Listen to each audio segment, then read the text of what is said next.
The Vice President of India, VENKAIAH Naidu, had arrived in Shillong on the 4th of October 2021 to lay the foundation stone for the widening of the 64.21 kilometers long stretch Shillong-Dawki road project in Shillong.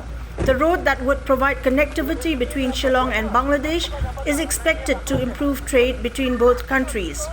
As part of his visit, the Vice President had also addressed a workshop on changing role of the Northeastern Council in the development of Northeastern region that was held at the Northeastern Council Secretariat in Shillong.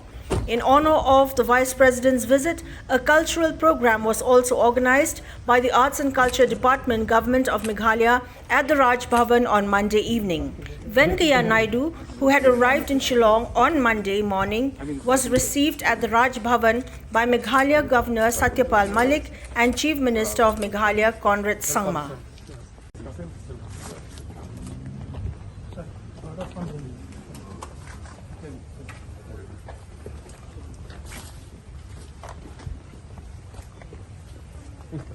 Excuse me.